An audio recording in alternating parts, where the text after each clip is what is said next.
The deaths of officers Benjamin Dean and LaCorey Tate happened so recently, in fact, that their names have not yet been added to this monument. Burglary and progress call ended in a shootout right here at the intersection of Willow Drive and Quail Ridge Road. Jackson police are searching for more people involved in this case. Are concerned about what happened last night and the fact that they didn't hear anything about it. As you said, here's what we know. And we are going to support the women who have survived breast cancer and the men who support the cause. We do still see some smoke along the wood line. You can see that back behind me. Now, this GOP watch party right now, not a whole lot of action going on. But if Initiative 42 passes tonight, that means that the legislature would be forced to put more money towards K-12 education. Joining me now is Captain Brian McGarity. And Brian, we begin with Mr. Gary Stewart. What can you tell me about Gary Stewart? Yes, sir. Gary William Stewart. He's a 39-year-old white male. Welcome to Starkville, everyone. I am TJ Wary alongside Andrew Harris. In the misery for Mississippi State historically against Alabama continues tonight. The charges are more focused now, looking to one of these suspects. He was trying to become the Republican to add to that list. At last check, Jim Hood was still in the lead. Mike Hurst was on stage earlier today. But it's going to cost millions, which residents in the area say they don't have. In that second BMW and possibly more people involved in this incident. Ole Miss is going to win today, so hotty toddy. Everybody having a good time, and these guys taking a selfie. The great state of Mississippi, Governor Phil Bryant.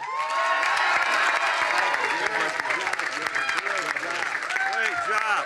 Thank you. Thank you. Look at these girls right here from Ole Miss themselves. They're the unofficial cheering squad of this side of the Grove. Give us your name. Give us your name. Kate. Kate. And Hayden. Kate and Hayden. How long have you been Ole Miss fans? About once I was born. Wow.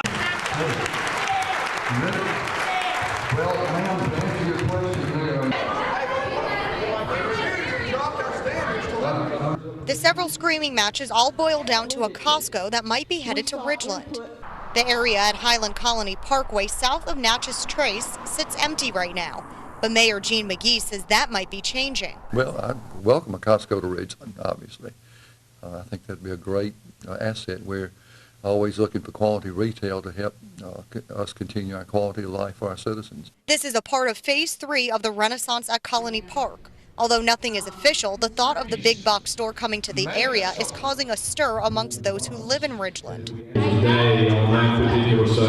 It would add far too much traffic, and I feel like it would totally ruin the ambiance of where we all are trying to live. It doesn't matter how nice you build a store. It is the people that it brings in, and the revenue is just not worth it when you're putting people at risk. But not everyone is against the idea. John Luckett moved to Ridgeland 30 years ago, and he says he's excited for the additional jobs the store could be bringing in. And I love the way Ridgeland is growing, and I like the things that the politicians have done for Ridgeland, and I think this is a good move. 4 shots, rapid fire. Pow, pow, pow, pow. A neighbor who doesn't want to be identified says she was inside her home when she heard several gunshots just yards away. I get up from the couch, grab my phone, hit the floor, call 911. Authorities with MBI say Simpson County deputies were responding to a burglary call in Braxton when the suspects started shooting. Anthony Thompson says he got caught in the middle of it. I mean, it was bad, and they just started shooting at each other. Thompson says a deputy demanded one of the suspects, Austin McGrew, to get down on the floor. And when he didn't, that's when he decided to step in. I ran over there and tackled him, put him down, and pinned him down. That way he couldn't do nothing and move or run or anything like that. According to authorities, a deputy was grazed by a bullet during the shootout and taken to a hospital. Neighbor Kirk Bush says it's a quiet area, but this isn't the first time McGrew has caused problems. Over and over, we've had to run him out from down in here. He tried to rob my next door neighbor's house.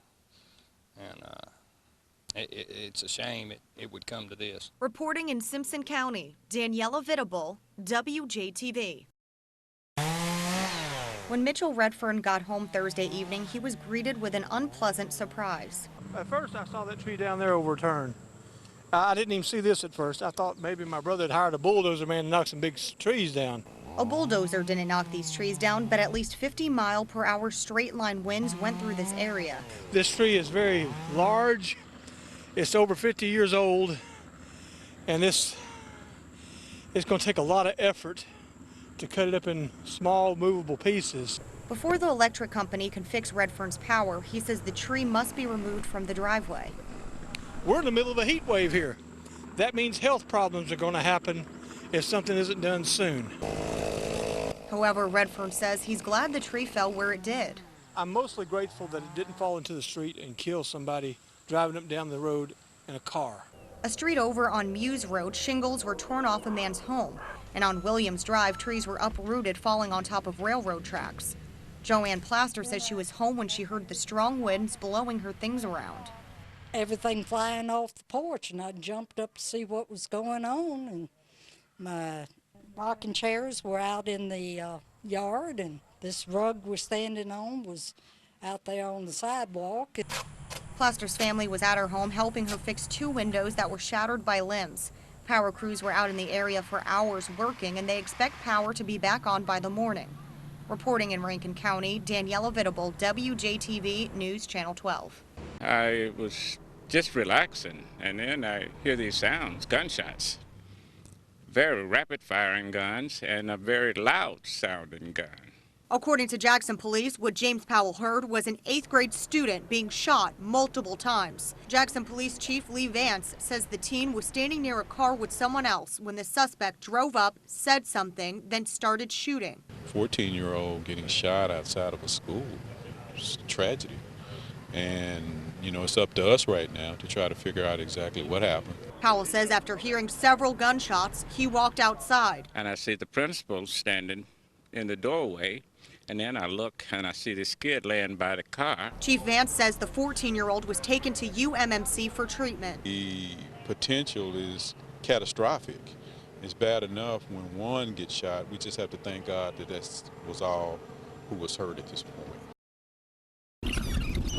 Hundreds of people and even a turkey were waiting for hours before the doors unlocked at Target in North Park Mall for their chance to grab some hot ticket items. 55-inch Weston House TV soundbar. Luggage, purses. I'm looking for the karaoke machine. She's looking for the sheets. She loves the Target sheets. For some people, waiting in line after stuffing their stomachs with turkey is a tradition. Yeah, we've been doing it a long time, 6 or 7 years probably. We shop all night long. Well, that's my nephew, my niece, my sister-in-law, my niece. Anthony Carver says he came to Target for one thing. When we got here and got in line, all these people in front of me and behind me were waiting on a 55-inch TV. And as the people passed out the tickets, we noticed that he only had 9 tickets. After waiting in line for nearly 4 hours, Carver says he and his new friends plan to snatch smaller size televisions. We're going to try to get that 50-inch. But we were waiting at the exit doors when Carver walked out 10 minutes later empty-handed. Lots of disappointed faces because they didn't have exactly the quantity what people wanted. We're just pushed for Cyber Monday now. There are still some happy faces. I skipped belts, unfortunately, to get the boots, but got the TV. A new Xbox One, so I love Black Friday. For some, standing in line for nearly half the day to save hundreds is worth the wait. So yeah, now I can go home and eat and go to sleep. Finish the drill, finish the drill. We're actually practicing for a national championship for the 12 and under class youth football. Getting ready to go and defend our SEC championship. So youth football, we started at the age of 6, and this particular group that we have now has been playing together since they were 6 years old, and they're now playing for a national championship. It's big for us in this city of Jackson, so you know we want to put on for the city and the state. For me, actually, it's like the best of both worlds because I've been his coach for 3 years, and it's a luxury for me to sit back and see the fruits of his labor. Teamwork. One of the most things I really love is how him and his teammates, how they really gel. We start in March. I mean, it's a lot of hard work, sweat and tears, determination, and this is the fruits of their labor from the hard work.